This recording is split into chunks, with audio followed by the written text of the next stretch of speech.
We're speaking today with Marc Shaiman, famous composer, Hairspray, Mary Poppins Returns, many motion pictures, as music director for Bette Midler. I can say he's a friend, and I've worked for him many times over the years. And he's a great promoter of live music, always has been, and a great promoter of symphony orchestras. So welcome, Marc. Thank you for having me. Grateful for you to be here. Nina, right now, just looking around you too. I've had the pleasure of orchestrating for Marc many times, and what's so great is Marc, having started out as a pianist and music director for Bette Midler, was always insistent that we have a live orchestra, usually a very big orchestra. So for almost every film that I can remember, we were symphony-sized orchestras. And I actually remember, Marc, one time I suggested to you that we didn't need such a large orchestra, and you told me to shut up. So I'm Thank you, grateful to you Marc. for that. Well, I'm often telling Larry to shut up. He brought up the orchestra. Right. So, Marc, I was listening to the score to Mary Poppins Returns, and it's ravishing and huge orchestra. So can you... Yeah, I'm following up on Larry's... Well, that was an absolute, dream come true. To get to write that score, to get to write in that style of the kind of movies that we all grew up on, and then to have this huge orchestra. And for almost like a month, I mean, it was spaced out over a year, but if you add up all the days, it was almost a month to be around that wonderful orchestra. And it was my first time recording and being in the room with the orchestra there in London. From all the years I had fought to stay in LA, I burned any bridge to make sure that we still scored a movie in LA when they were always trying to get me to go to other places. But this time around, I was no longer the 800-pound gorilla I used to be. I'm simply now just 800 pounds. So, and the movie was being filmed in England, and it was all part of it. So there I was, simply having to record in England, and I certainly can't complain. It was a little harder to get them to laugh than the Los Angeles musicians, but I finally did. A few of them even smiled. And while we were recording the music, which is the nicest compliment, not my stupid jokes or my demeanor, but the music is what really thawed them, and you could see them in their faces, certainly in their playing, how they were so enjoying getting to play that style of cinematic film score that is so rare nowadays. So it became quite a great love affair. I just want to know why that is. Why is that style of composing rare? Well, everything is cyclical, and things come in fashion and go out of fashion. I mean, before John Williams brought back his style of film scoring, I mean, that was out of favor. Right. And then he changed things for quite a few generations. And now it's, it's already been now well over a decade or more that film score is more textural. It certainly does the trick. I mean, modern film scoring still puts across, I don't know if Larry's watching me or has fallen asleep or is meditative. Maybe he's frozen. I see. That's a great frozen shot of him. Oh my God. Larry's dead. Oh my gosh, we killed him. Okay, you're back, Larry. Yes, it was wonderful. Larry, it basically looked like what it might look like one day if you have an open casket ceremony. You looked very peaceful. I got lost somewhere. You were talking about John Williams bringing John Williams. Well, yeah, John Williams brought back symphonic film scoring, and that lasted for quite a few generations. His impact and him, continually putting that out there, and it became in favor again. But for like in the 60s, 70s, that really wasn't. There was brilliant film scoring going on, but it wasn't Epic. with a big orchestra like that. And now it's more textural, but it's still. I mean, everything I hear is brilliant, and it gets what's supposed to be gotten across very well with modern film scores. It's certainly not something I can do. I gotta write a melody, and just have to have too many things going on. Yes. And, I'm not just about a rhythmic engine, which is so much what modern film score is about. That kind of that engine. So that's why Mary Poppins Returns was really almost unique these days to get to do that. I think what's really fortunate is because of Rob Marshall doing all these film musicals, it's kind of brought back that old MGM style, MGM Disney style. So it was totally appropriate that they got you to do Mary Poppins and to write a new score for the sequel and to recreate that era, because I know how important it was to you. If only they could also recreate the old style of film dubbing mix. It's certainly a different style, and not to get too deep into it, but I mentioned when I first started conducting on Broadway, and you were around then too. We've both been around. There were 2 microphones in the pit, one stage left and one stage right, and when the people stopped singing, they turned the mics up, and that was it. And I'm talking about major Sondheim musicals, Sweeney Todd and things like that, just 2 microphones in the pit. Yeah, I guess I saw a few musicals in that style. But, you're a tad older than me. I know I saw Fiddler on the Roof sometime during its original run as a child. And then I started going around the time of The Wiz, Over Here. I remember Yes. I went to the opening night of Over Here. I was a kid from New Jersey, stealing money from my father's wallet, go to opening nights on Broadway. But Over Here, the big band on stage, that was phenomenal. But yeah, so in my own work, I've never known what it was like to have little miking. Everything now is mic'd twice. I mean, everything. And it changes orchestration. It was interesting. Now we're doing a seminar on sound and orchestration, but the first show that really went crazy with sound was Promises, Promises, which was 1968. And then again, when I did Playing Our Song in 79, that was like the next one that was kind of overly mic'd. And then it continued from there. Which makes sense because of who had composed those scores, people who were coming out of pop music, out of their record style. But it's not solely to save money, is it? I mean, there's also an aesthetic feature to amplification, or well, it's just what people's ears are used to now. I'm as big a culprit as any. I like to listen with my husband Lou was always like, "Why do you have to listen loud?" I like it loud. People are just now used to getting that kind of volume. I mean, what you lose is people used to have to sit forward. Right, yeah. Really listening. Their sphincter muscles tight as can be, just trying to hear what everyone was saying and singing and what that oboe was playing, And that, of course, is great for the performer because you have an audience that's much more rapt in their attention. Nowadays, with sound as it is, people can sit back, and it changes the way people take in a show.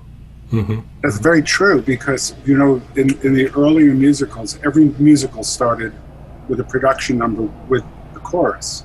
And I once asked one director why that was, and he said, well, don't you know it's so that the audience's ears can get adjusted to the sound before the leading man or the leading lady comes on stage. Yeah. It was always a chorus number. I would love to, I think Patti LuPone did a Lincoln Center concert of Annie Get Your Gun probably like 20 years ago or so. Just I think one night with Peter Gallagher. and they did the original orchestrations and as close to like no miking as they could. I couldn't be there that night. But, you know, I remember Scott Whitman, my writing partner, and my partner at the time, he just was commenting on how the orchestration is so perfect for that, you know. Anyway. Well, it's true. And I can tell you from standing in the pit in the middle as a conductor before all of this sound stuff started during my tenure, that when you were sitting in the center of the pit, you didn't hear the singers. They were singing over your head. And you balanced the orchestra according to how much you could hear, and even though you knew you couldn't hear it, the audience could. It was difficult. Now I can't do it without a hotspot. What is it like now for orchestras on stage? How much do you get back sound-wise, more so than what used to be the norm? Well, Brett can tell you that better playing in the viola section, what you hear back there. Well, a lot of times nothing, or you have an in-ear, and it's horrible. But you have an in-ear for you to hear some sort of mix of the orchestra. Yes. Which, back in the day, of course, you only heard what was really being played there on stage. But Exactly. But even as a conductor, if I didn't have a hotspot, I wouldn't be able to hear the singers. Yeah. I mean, the singers, that's another thing. And yet, here we are. Yeah. Did Mort Lindsay have a hot spot with Judy Garland at Carnegie Hall? He did not. He did not. In fact, when I think of him, there's lots of that looking over the shoulder, you know, back at the singer kind of a image in my head. Yeah, it's just, well, that's the way it's it was. Absolutely true. It's absolutely true. So, the best, you know, Mark, the best.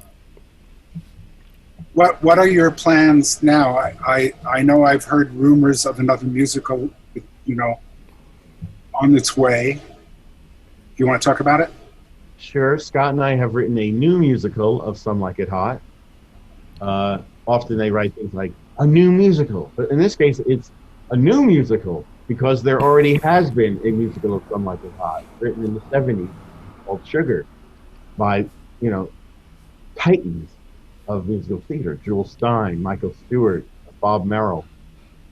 Somehow that show never totally rang the bell, and it just doesn't get performed much. It's not like in the repertoire as much as you would think. So when they came to us and said, would you be interested in writing a new musical of Some Like It Hot? I mean, part of us is like, oh, they're going to rake us over the coals. How dare we think that we could do better than Jules Stein and Bob Merrill? I mean, it's not that we think that. We're just taking another crack at it. And we do have new ideas of things that happen in the plot that do kind of modernize it in a way. It still takes place when it takes place. But the characters and things that happen go a little deeper than just what happens in the movie. But it's, you know, and in my mind, we've moved it up to the early 30s, the very end of Prohibition. Another way to try to not make it exactly like the movie, which is the Roaring 20s. I hope that wasn't a big mistake, but we're in the early 30s. Well, I can't really tell you why also. It's just the makeup of the band is more believable to be happening maybe in the 30s than in the 20s. But in my mind, I mean, someone asked me, I said, to me, it's just MGM swing music, as in, it's not exactly 20s, it's not exactly 30s, it's not exactly 40s. It's just that the way, when I say MGM, it's not that it's going to sound like an MGM movie, but like MGM just had this kind of timeless sound to when swing or whatever happened, and it didn't reek of 20s or 30s or 40s. It was just all that stuff, you know. And so when MGM did their movies in the 50s, it just sounded like all those decades just all together. And of course now it's almost 100 years later, and I think most people just think of it as a certain sound of this great moment in American popular music. And I hope no one's going to be too strict a historian about, I don't think they would have played those brass licks at that time. I think what's so great about that is, you know, when Richard Rodgers wrote King and I, he didn't write, Thai music. He wrote Richard Rodgers' perception of what it should be, and you're going to write Marc Shaiman's version of Something Like It Hot, which is great. And of course, great classic musicals. Speaking of Jewel Stein, I mean, Gypsy, Funny Girl, neither of them absolutely reek of the period that they're taking place. That's Jewel Stein's musical theater voice. Yeah. And just buy it. I mean, it's just perfect. Well, Mark, talk about how do you capture that theatrical magic? Larry froze again. No, that's just that's the way he is. How do I capture? How does anyone? There's no capturing of magic that either it happens or it doesn't. Larry and I have both been around both versions. Sometimes it doesn't happen within the same show. Like there's the show that Larry and I co-orchestrated, Catch Me If You Can. It had moments where you'd really swear, my God, this is a hit musical, where, the audience erupted and you were full of musical theater excitement over what was happening in the theater. But not enough moments in the show came up to that level. And I'm talking about us as the writers of the show. Our orchestrations were fabulous throughout. Yes. Yes, Larry and I even lost the orchestration pony together for that show. Well, one of my favorite stories is we were sitting at the Beacon Theater for the Tony Awards, and they were announcing the show, and unfortunately we were up against another big musical that year called The Book of Mormon. And they said the winner for orchestrations is Larry Hochman. Oh. And Mark turned to me and he said, his exact words were, "Man, you really fucked up."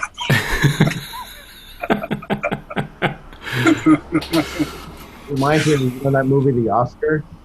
Really bad movie where Frank Sinatra wins, but the character, the evil guy who's manipulating the system, trying to win the Oscar, his name is Frank. So he stands up halfway, and then he's stuck, making it look like he's starting a standing ovation. Done that, Larry. That was it. that was it. Why don't you guys talk about your collaboration, especially with Southpark? Well, Mark hires a lot of orchestrators and a lot of people and gives us all a great deal of employment. And we all fill different niches for him in that. But the one thing I'm very proud of, and Mark knows this, is he asked me to orchestrate a couple of songs in Southpark. And I've gotten more recognition for that than anything else I've done because of... Larry Blank orchestrated Uncle Fucker. Put it on his tombstone. I mean, and what a fabulous orchestration it was. I remember Banjo. Those were good days. I mean, that was a great movie to work on. Yeah. We got, all of us orchestrating it, got to just have the greatest time. And for me, I got to write music, write lyrics, arrange, orchestrate, sing. I'm in there singing. I'm even my face, I'm in it. I mean, that was just a great gig. And it also led to Hairspray, because that movie coming out just when Margot Lyon, the producer who had this idea to make a movie of Hairspray, was asking people around Broadway, who should I get to write the score? And Southpark, Bigger, Longer, and Uncut had just come out, and everyone said, Marc Shaiman's got the right sensibility to match John Waters.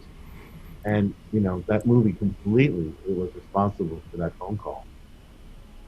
Well, I love your comment to me, though, when you gave me the assignment of Uncle Fucker. And I remember I actually told Brett the story that usually we used to exchange things by fax machines and on the internet a little bit. And Mark said, you have to come over. And I said, what's the song? And he says, I want to show it to you. And you didn't tell me anything. And you put on the screen the stick figures doing this Uncle Fucker number, and just watched my jaw slowly drop to the floor because it was so fresh and innovative. And Brett, as a violist, Mm-hmm. Violist. I'm often, I remember when that song comes up, the orchestra was playing just to a click. They don't like to hear singing, really, as you must know. Often to just, you know what, we don't want to hear the singing. Let's just hear the click and watch the conductor and listen to the show. And so but on Southpark, they knew something was up. So, hey, many more people came in the booth to listen than usual, more than just the first chairs. But I'll always remember Pam Goldsmith taking in the song Uncle Fucker, walking out going, 4 years in the conservatory. Pam was my teacher. I studied with her. Yeah, I can imagine. I have to tell one more. All right, well, I was going to tell my Larry Blank story because go ahead. Oh yeah, let's hear it. Brought up fax machines. Larry prides himself on how fast he can work. You know, he's a student of Erwin Kostel and gentlemen who work very, very fast, and so he prides himself on that. Sometimes I feel almost too fast. As a matter of fact, I often would say that I once tried to fax Larry my sketch, the cue, but I couldn't get it into the fax machine. His orchestration was already coming out. That's amazing. Well, I'll just tell one little quickie because it always makes me laugh. We were sitting in the booth at Paramount doing, I think, Forget Paris. And Mark was scribbling furiously and handed me a piece of music and said, go in the other room and orchestrate this so we can record it. It's a source cue. And I said, Mark, we got the best jazz players in town. It was Gary Foster and Chuck Monaco and Warren Looning. And I said, let's just hand them a lead sheet and let them play it. And he said, do you really think we can get away with that? And I said, of course we can. So we handed it out, and they did it in one take. And I said, well, Mark, what do you think? And he said, great. Why can't you write like that? You've been a great source of more than employment, but pleasure to all the musicians. And I know how much it means to you to keep the musicians working and to keep the music in L.A. We appreciate it. And I really hope sometime, we did one concert together where I asked Mark if he would come on stage in Long Beach, which was a great experience, and did some music from the American President. And I wish you'd do more concert work yourself. I really should. It's crazy. I know. I mean, I'm a ham. I love to perform. I have all these years now of scores that I could do with symphony and all these songs that people can sing. I just, knock wood, have never had the time to put it together or to be able to commit to like an actual performance schedule.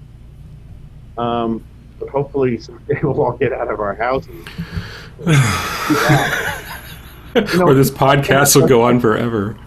Talking about the sessions reminded me of something that no one, well, I only for those who will watch this can go and watch When Harry Met Sally. It might have been Harvey Cohn, but I don't think it was. I can now actually remember, and I'll let him remain nameless. Orchestrator, I gave the job to do an orchestration of Call Me, the old song from the 60s. Just in the movie, Billy Crystal, they go to like they have a little karaoke machine they come across in a store, and he starts singing da da da da da da da da. So I gave that job to an orchestrator. I said, this is something that great to just hand off. And when it came in, I was like, what's wrong? And I realized if you watch the movie, he did it in the wrong key, but a key that the melody still works on. So it should have been, but it's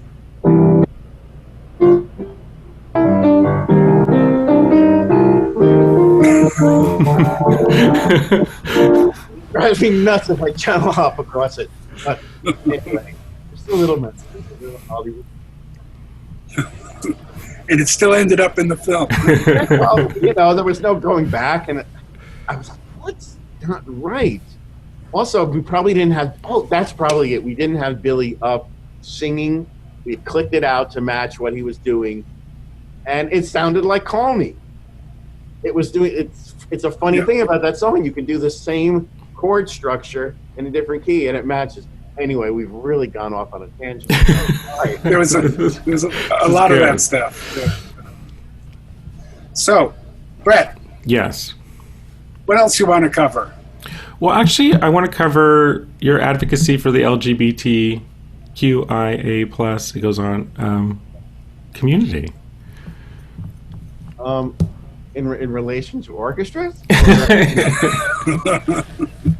Well, no, back in the day, your work with Prop 8 and the musical you wrote for that. Well, Prop 8 was just an example of when that got passed. I started writing like group emails, which I've learned not to do. If someone hits reply all, suddenly you put 90 people all in the midst of a conversation that won't stop. It will never end.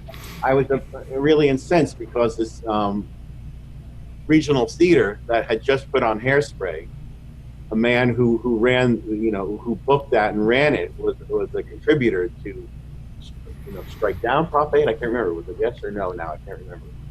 Yeah, I was so horrified that the money that he had made off of our show went to this, and just really made it very personal to me.